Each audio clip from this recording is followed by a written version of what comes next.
Un PDG millionnaire a emmené ses jumelles à un rendez-vous à l'aveugle. En se faisant passer pour fauché, tout a basculé quand elle a proposé de payer l'addition. Vous avez amené vos enfants à un rendez-vous, murmura l'hôtesse. En haussant un sourcil tandis que Westwood ajustait les jumelles qui gigotaient dans ses bras. Ouais, répondit-il calmement. Un sac allongé en équilibre sur une épaule. Ce n'est pas un rendez-vous, pas vraiment. La femme parut sceptique, mais fit un geste vers une table près de la fenêtre. Vous avez de la chance, une seule. Réservation avec des enfants ce soir. Table 5. Graham hocha la tête, son cœur battant plus fort que lors de n'importe quelle négociation d'entreprise qu'il avait jamais menée. Vêtu d'une laine délavée et d'un t-shirt uni, il ne ressemblait en rien au PDG milliardaire qui faisait l'une de Forbes. Ses costumes sur mesure et son chauffeur avaient été troqués ce soir contre une Honda Civic de 2009.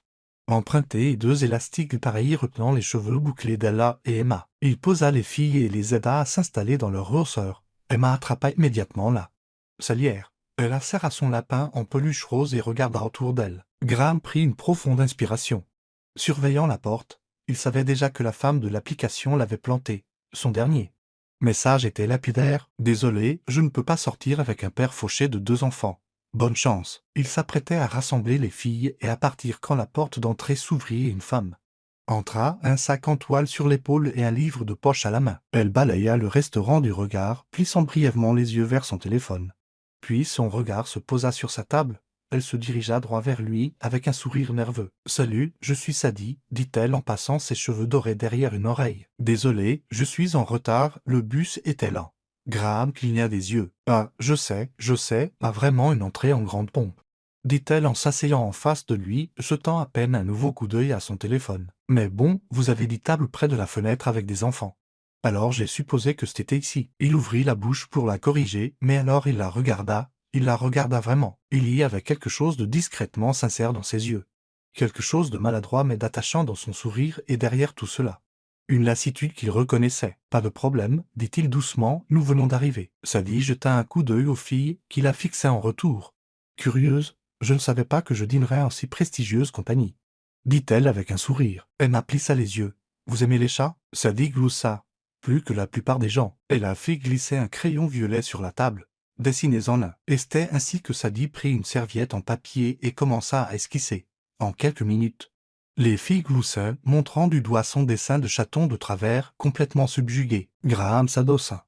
Stupéfait. La gêne habituelle d'introduire quelqu'un de nouveau à ses filles avait disparu. Ce n'était pas forcé. C'était sans effort. Le dîner arriva dans un tourbillon de chaos. La sauce spaghetti éclaboussa la table. Le jus d'orange se renversa et des serviettes furent sacrifiées au passage. Sadie ne broncha pas. Elle aida Emma à s'essuyer le menton et raconta comment elle avait un jour glissé et était tombée. Le visage le premier. Dans un gâteau d'anniversaire à la bibliothèque, les filles éclatèrent de rire. Graham sentit quelque chose s'agiter au fond de sa poitrine. Une chaleur inconnue. Cela faisait des années que rien n'avait semblé aussi naturel. Sadie ne posa aucune question sur son travail. Elle ne mentionna ni la richesse ni le succès, ni quoi que ce soit qui ressemblait de près ou de loin à sa personnalité publique. Elle demanda à Ella quel était son animal préféré. Elle écouta l'histoire d'Emma sur une pierre magique qu'elle avait trouvée. Et quand elle surprit Graham en train de la regarder, elle sourit. Pas de nain enjôleur, ni aiguicheur, juste, sincèrement. Un serveur passa et posa l'addition sur la table en plein milieu du repas. « Prenez votre temps, » dit-il poliment. « Le dessert arrive. » Graham fixa le porte-addition en cuir. Sa main se dirigea vers sa poche arrière, mais se figea. Ce n'était pas sa voiture. Ce n'était pas son hymne. Il n'était même pas sûr qu'il y ait un portefeuille dedans. Un instant, la panique le saisit. Sadie le remarqua. Elle n'en fit pas toute une histoire. Elle sortit simplement son portefeuille en cuir usé, en glissa une carte et l'attendit au serveur avec un doux sourire. « C'est bon, » dit-elle en passant une mèche de cheveux derrière son oreille. « J'ai eu des rendez-vous pires que ça. » Graham se tourna vers elle, abasourdi. « Vous n'étiez pas obligé de... » « Je sais, » l'interrompit-elle gentiment. « Mais je le voulais. Vous aviez l'air d'avoir besoin que quelqu'un soit juste, gentil avec vous. » Il se tut. Le bruit du restaurant s'estompa autour de lui. Ce n'était pas une question d'argent. Il aurait pu acheter tout le pâté de maison s'il le voulait. Mais à cet instant, c'était la façon dont elle le voyait qui comptait. Pas le Westwood des gros titres et des réunions d'actionnaires. Mais l'homme qui se débattait avec des rosseurs et des briques de jus. Un homme qui essayait. Il la regarda. Vraiment. Elle avait de fines rides de fatigue autour des yeux. Probablement dû à de trop nombreuses nuits passées avec des livres. Pas à des fêtes. Sa blouse était simple, ses ongles n'étaient pas vernis. Elle n'essayait pas d'impressionner. Elle était juste là. Présente, humaine, gentille. Le restaurant commença à se vider, mais leur table resta chaleureuse.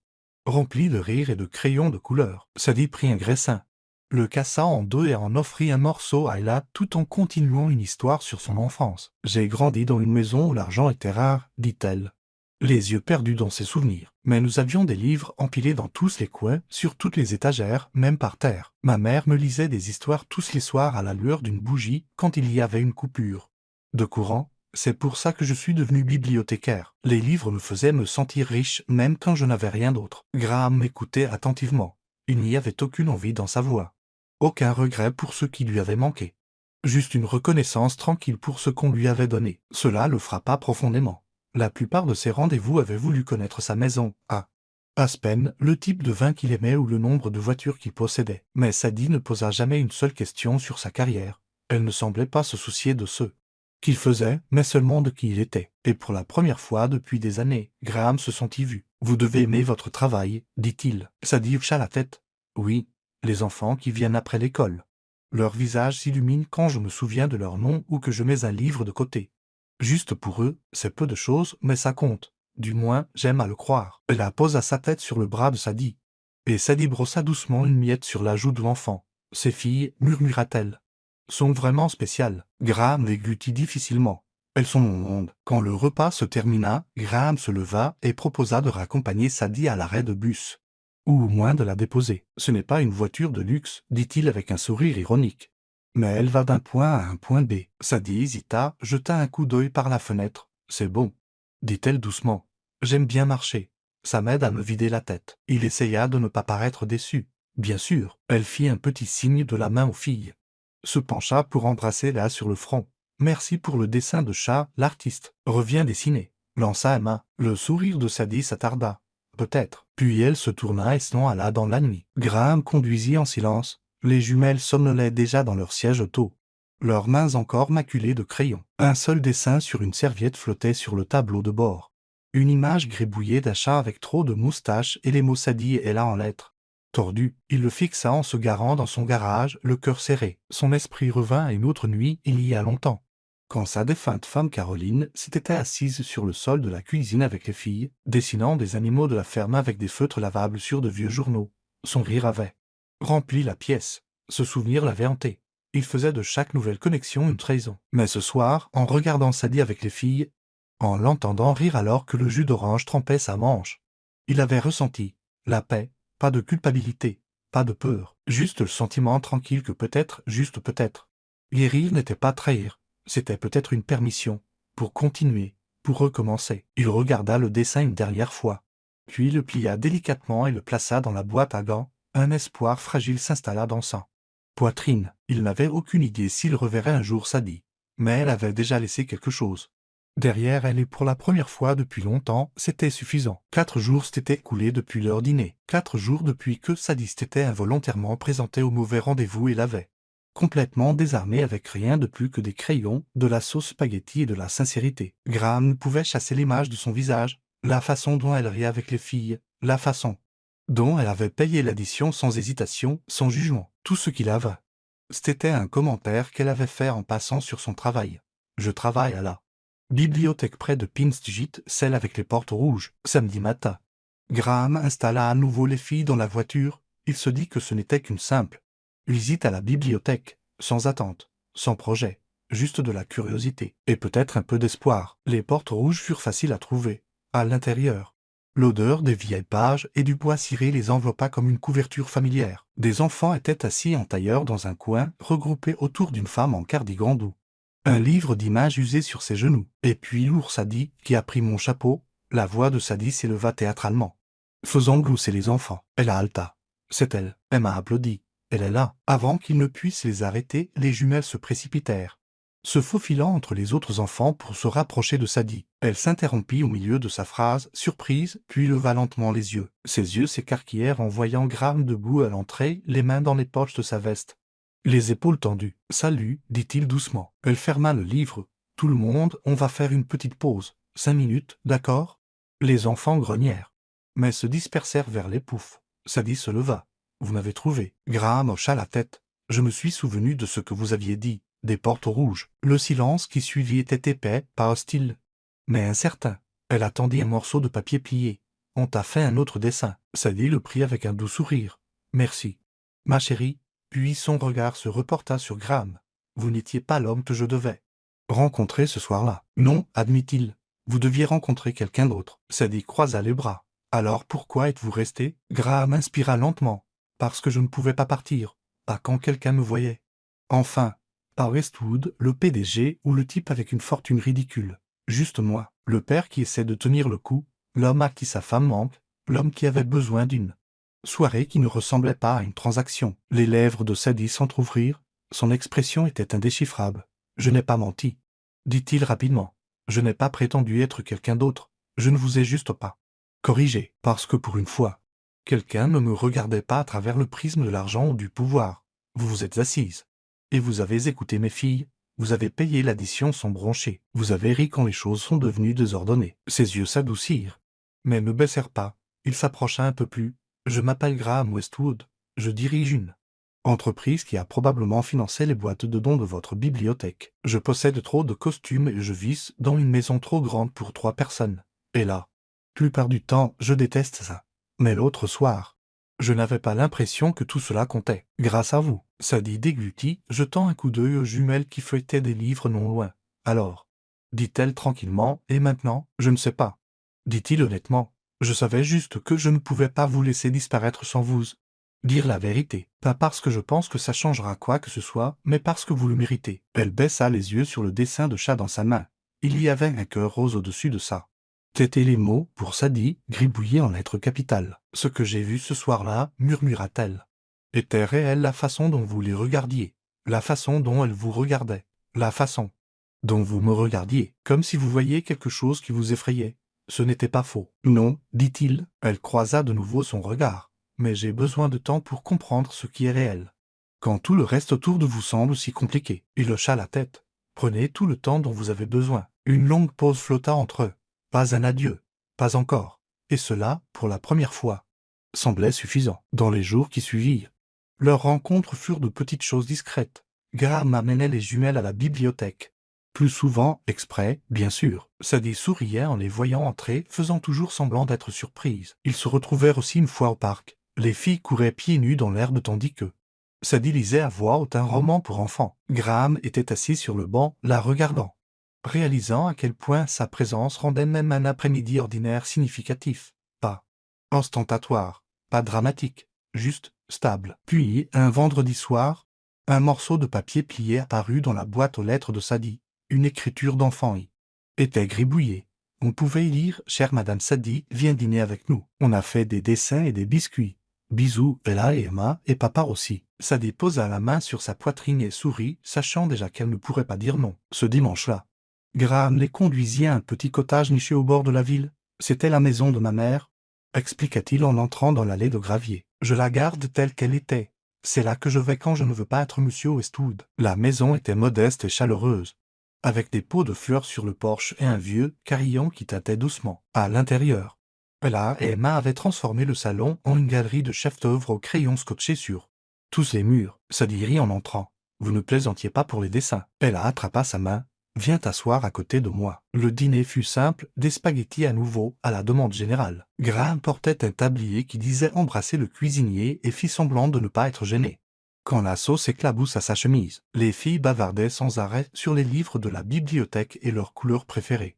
Sadie écoutait, posait des questions, passait le pain et ne regarda pas une seule fois son téléphone. Après le dîner, Graham sortit une boîte de vieux jeux de société pendant que Sadie aidait à débarrasser, alors qu'elle se penchait pour lasser la chaussure d'Ella. La tête de la petite fille bascula en arrière, ses boucles rebondissant. « Tes cheveux sont dans tes yeux », dit doucement Sadie en tendant la main. Elle écarta la frange d'Ella et fixa soigneusement une petite barrette. Elle la rayonna. Graham se tenait dans l'embrasure de la porte, en train de sécher une assiette. Son cœur s'arrêta. À cet instant, quelque chose changea. La façon dont elle a regardé Sadie avec une confiance pure, avec le genre d'affection que seul un enfant peut offrir librement, lui coupa le souffle. Ce n'était pas forcé, pas orchestré. C'était réel. Sadie se rassit sur ses talons et leva les yeux.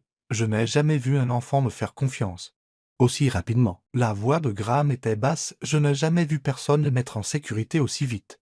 Elle le regarda, surprise. Je suis sérieux, dit-il en posant le torchon. Elle ne s'attache pas facilement aux gens, après le décès de Caroline. C'est comme si elle pouvait tout sentir, le bon, le faux. Vous êtes entré dans nos vies et c'était comme si elle vous attendait. Les yeux de Sadie brillèrent, elle détourna le regard. Passant une main sur son mine, je ne sais pas ce que je fais la moitié du temps. Je m'en soucie. C'est tout. C'est exactement ce dont elles ont besoin. Les filles étaient maintenant blotties l'une contre l'autre avec un livre d'images, la lumière du soir tombait doucement à travers les rideaux. Le monde extérieur, son chaos, ses gros titres semblaient à des kilomètres. Sadie se tourna de nouveau vers Graham. Tu es différent ici. Je suis moi-même, dit-il. Quand je ne suis pas poursuivi par les gros titres ou interrogé sur les projections boursières. Elle s'approcha. Tu n'as rien à prouver ici, ni à elle, ni à moi. Il sourit. C'est ce qui me fait le plus peur, que ce soit réel. La voix de Sadie tomba à un murmure. Alors ne le fuis pas. Graham la regarda, vraiment, de ce regard qui allait au-delà du charme, de la surface. Il s'attarda. Non par romantisme, mais par gratitude, par admiration. Parce que d'une manière ou d'une autre, sans essayer. Elle était déjà devenue une partie de leur petit monde, et pour la première fois depuis des années. Ce monde semblait plus brisé. La photo est apparue en ligne un mardi matin tranquille. Une image granuleuse, prise à travers les branches d'un arbre voisin, montrant Sadie tenant la main d'Ella et d'Emma alors qu'elles sautillaient sur le trottoir devant. La bibliothèque de Pinstigit. Elle souriait. Les filles riaient. La légende en dessous disait « Femme mystère aperçue avec les jumelles Westwood ». Qui est-elle? En quelques heures, son nom était en tendance. Le soir, la presse avait fait le lien. Des paparazzis ont envahi son petit immeuble. Des objectifs d'appareils photo se sont glissés entre les stores. Des microphones lui ont été tendus alors qu'elle partait au travail. Les gros titres spéculaient. Surtout mariage, scandale. Enfant secret. Ils ont ravagé sa vie sans aucun égard pour la vérité. Graham a vu la tempête se déchaîner en temps réel. Son nom était de nouveau partout. Mais cette fois, il était associé à quelqu'un à qui il tenait. Quelqu'un qui n'avait jamais demandé ça. Il a essayé d'appeler. Elle n'a pas répondu. À la bibliothèque le lendemain matin. Le directeur l'a convoqué dans un petit bureau. Son expression était lasse, pleine de regrets. Il y a eu des pressions, dit-il sans la regarder dans les yeux. Un de nos plus gros donateurs a menacé de retirer son financement. Ils s'inquiètent de la frénésie médiatique. Ils disent que c'est une distraction. Le cœur de Sadie se serra. Je n'ai rien fait de mal. Je sais, dit-il doucement, mais il ne se soucie pas du bien et du mal. Seulement des apparences. Elle quitta la bibliothèque avec sa boîte d'affaires. Les murmures de ses collègues la suivant comme des ombres. Il lui avait fallu des années pour construire cette petite vie tranquille, et maintenant, avec une seule photo, elle avait disparu. Cette nuit-là, elle s'assit en silence sur son canapé. Son téléphone vibra. Des dizaines de SMS de numéros qu'elle ne reconnaissait pas, de journalistes, de curieux, de commentateurs pleins d'opinions. Un seul message qu'elle lut plus d'une fois. Sadie, s'il te plaît, parle-moi. Je n'avais aucune idée que cela arriverait. Graham. Mais elle ne répondit pas. Le lendemain matin, le chaos frappa à sa porte. Des dizaines de journalistes bordaient le trottoir devant son immeuble. Les voisins regardaient par les fenêtres. Une femme du même palier cria « C'est vrai, vous allez l'épouser ?» Puis un nouveau son s'éleva au-dessus des cris. Une portière de voiture claqua. Des pas. Le silence. Indubitable qui s'abat sur une foule quand quelque chose ou quelqu'un d'inattendu apparaît. Graham Westwood se tenait au pied des marches, son manteau de marque déboutonné. Ses cheveux un peu décoiffés par le vent, les appareils photo crépitèrent frénétiquement. Il les ignora tous et regarda droit vers la porte de Sadie. De la fenêtre au-dessus, elle le regardait. Ses mains tremblant sur le bord du rideau, il s'approcha d'un pas. Élevant la voix juste assez pour être entendu par-dessus le bruit. « Je ne peux pas changer le monde, Sadie. Mais je peux me tenir entre lui et vous. Je peux prendre les caméras, les questions. » Le bruit. Dites juste un mot, sa voix se brisa légèrement. « Laissez-moi être à vos côtés. » Elle resta figée devant la porte. Son cœur battant douloureusement. Des larmes montèrent à ses yeux. Ses doigts planèrent sur la serrure, mais elle ne la tourna pas. Au lieu de cela, sa voix sortit, faible mais claire. À travers la porte, vous devez protéger vos filles, ne les laissez pas se faire prendre dans ce pétrin. Elles y sont déjà, répondit-il. Parce qu'elles m'ont demandé de tes nouvelles tous les soirs cette semaine. Parce que tu leur manques, et à moi aussi. Elle ravala un sanglot. Je n'ai pas demandé ça. Je sais, mais nous non plus, et pourtant, d'une manière ou d'une autre.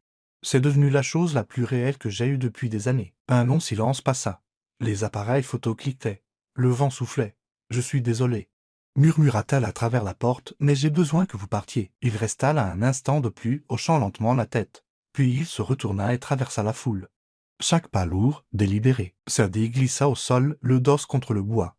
La boîte de ses affaires de la bibliothèque à côté d'elle. Elle ferma les yeux, et pour la première fois depuis des années. Elle souhaita que le monde s'arrête de tourner. Sadie n'avait pas déplacé le dessin. Il était toujours scotché à sa porte d'entrée. Lignes tremblantes, cœurs inégaux, et les mots « tu nous manques », Madame Sadie écrit au crayon. Elle l'avait dessiné en violet. L'empreinte de la main d'Emma était estampillée en orange dans le coin. Pendant 3 jours, Sadie s'arrêta chaque fois qu'elle sortait, ses doigts effleurant le papier. Et chaque fois elle s'éloignait, le cœur douloureux. La frénésie médiatique s'était légèrement calmée, se déplaçant vers un autre scandale ailleurs. Mais le mal était fait. Son travail était toujours en suspens. Son nom flottait encore dans l'éther des rumeurs en ligne. Elle se disait que c'était mieux ainsi. La distance, le silence, pas d'attache. Mais chaque nuit, elle rêvait de petites mains dans les siennes et de rire devant des livres d'images. Les dîners désordonnés, les dessins chaotiques. La chaleur qui avait autrefois rempli la petite maison au bord de la ville lui manquait. Il lui manquait. Chez Graham, le silence s'était installé. Épais et creux. Les filles le remarquèrent plus qu'ils ne s'y attendaient. Elles ne comprenaient pas l'attention du public ou les donateurs qui retiraient leur soutien. Tout ce qu'elles savaient, c'est que Sadie avait disparu. Le 3e soir, Emma grimpa sur ses genoux juste avant l'heure du coucher. Ses yeux brillants de confusion. « Madame Sadie est partie pour toujours » demanda-t-elle. Graham essuya une larme de sa joue. « Non, ma chérie, elle a juste besoin d'un peu de temps. » Emma s'agrippa à sa chemise. « On a fait quelque chose de mal ?» La poitrine de Graham se serra. « Pas du tout. Elle vous aime tellement. » La voix d'Emma vacilla. Alors pourquoi elle n'est pas revenue? Il n'avait pas de réponse. Le lendemain matin, il trouva les 2 filles assises à la table de la cuisine, entourées de crayons. Elles étaient silencieuses, inhabituellement concentrées. Quand elles eurent terminé, elle leva le papier. Un nouveau dessin. Celui de 3 personnages en bâton, étiquetés mous, avec des cœurs flottants autour d'eux. Au-dessus, les mots « Nous apportons nos cœurs ». Graham le regarda longuement. Puis il se leva. « On va la voir », dit-il. Les yeux d'Ella s'illuminèrent. Emma applaudit. Ils s'habillèrent rapidement. Aucune caméra ne les suivit cette fois. Il prit les rues secondaires, se gara à 2 pâtés de maison, et porta les filles dans ses bras pour éviter la presse persistante. Quand ils atteignirent sa porte, l'ancien dessin était toujours là, flottant légèrement dans la brise. Il frappa. Aucune réponse. Il frappa à nouveau. Plus doucement cette fois, toujours rien. Il baissa les yeux vers ses filles. « Vous êtes prêtes ?» Elle hocha la tête et tendit la main, scotchant leur nouveau dessin directement sous l'ancien. Puis les filles se tinrent côte à côte devant la porte, les bras tendus, prêtes pour un câlin qu'aucune d'elles ne savait avec certitude si elle le recevrait. À l'intérieur, Sadie était assise par terre, entourée de livres qu'elle essayait de réorganiser juste pour s'occuper l'esprit. Quand elle entendit frapper, elle se figea. Puis elle entendit des petites voix qui gloussaient, le bruissement du papier, et le son indubitable de l'amour qui attendait sur son seuil. Elle ouvrit la porte lentement. Et elles étaient là. Elle et Emma se tenaient les bras grands ouverts, les yeux brillants. Sans fanfare, sans presse, juste de l'espoir. « Et où ?» murmura Ella. Sadie tomba à genoux, les bras grands ouverts, les larmes coulant déjà sur son visage. Les filles coururent dans son étreinte sans hésitation, enfouissant leur visage dans son cou. « Vous m'avez manqué », suffoqua Sadie, tellement, tellement. Graham se tenait tranquillement derrière elle, les mains dans les poches de son manteau. Il attendit que Sadie lève les yeux, le regard embué d'émotion. « Je ne suis pas venu avec les gros titres, » dit-il, « je ne suis pas venu avec des promesses. Je suis juste venu avec mon cœur et le leur. » Elle se releva lentement, tenant toujours les filles. « Pourquoi es-tu vraiment venu ?» Il expira. « Parce que je peux vivre sans la célébrité, sans l'argent, sans le bruit, mais pas sans ça, pas sans toi. » Les filles serrèrent Sadie plus fort. Elle ferma les yeux. « Je pensais que je devais vous protéger de tout ça. »« Tu essayais de nous protéger en partant, » dit-il doucement. « Mais ce n'est pas de la protection. C'est de la douleur. » Elle ouvrit la porte plus grand. Alors entrez. Il s'avança, les filles toujours enroulées autour de ses jambes. Le moment était calme. Sans journaliste, sans flash, juste 4 cœurs dans une embrasure de porte. « Je n'ai besoin de rien d'autre, » murmura-t-il. Elle hocha la tête, la voix brisée. « Moi non plus. » Et cette fois, personne ne lâcha prise. La vie après ce jour ne redevint pas ce qu'elle avait été, mais elle devint quelque chose de mieux, de différent, de plus calme, de plus honnête. Graham et Sadie recommencèrent, non pas en secret, ni en grande pompe, mais avec une détermination tranquille de bien faire les choses. Il n'y eut pas de séance photo mise en scène, pas de grandes déclarations. Juste des promenades dans le parc, des séances de lecture dans le salon et des courses à l'épicerie, où Ella insistait pour pousser le chariot pendant qu'Emma était assise à l'intérieur. Sadie avançait lentement, prudemment, mais elle restait et Graham respectait ce rythme, sans jamais la presser, sans jamais la pousser. Le monde avait déjà tenté de l'arracher à sa zone de confort. Il ne serait pas celui qui le referait. Au lieu de cela, il lui demanda doucement si tu pouvais faire n'importe quoi au monde. N'importe quoi, que ferais-tu? Sadie sourit. Lancer un programme de lecture pour les enfants qui n'ont pas de livres à la maison, pour ceux qui attendent au fond de la bibliothèque jusqu'à la fermeture parce qu'ils ne veulent pas rentrer chez eux. Graham hocha la tête. Alors, construisons-le. Ils l'appelèrent Stoginest le nid à histoire. Un programme de lecture mobile gratuit qui se déplaçait dans les refuges, les centres communautaires et les écoles défavorisées. Sadie organisait les bénévoles, choisissait les livres, lisait aux enfants avec la même chaleur qu'elle avait montrée à Ella et Emma cette première nuit.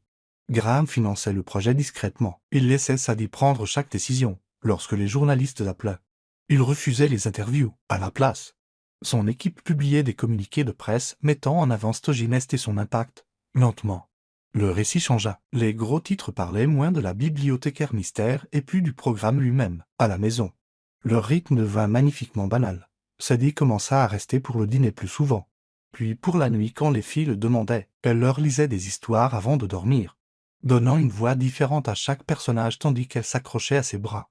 Suppliant pour une page de plus, elle leur apprit à dessiner des visages avec des émotions, à écrire leur propre petit livre d'images. Graham regardait souvent depuis le couloir, le cœur gonflé de quelque chose de plus profond que le bonheur, quelque chose qui ressemblait à un foyer. Un soir, après une histoire sur un ours perdu qui trouvait une nouvelle famille dans la forêt, les filles bâillèrent de sommeil sous les couvertures. Sadie les borda, repoussant leurs cheveux. Emma leva la main, clignant lentement des yeux. « Madame Sadie? Oui, ma chérie, je peux.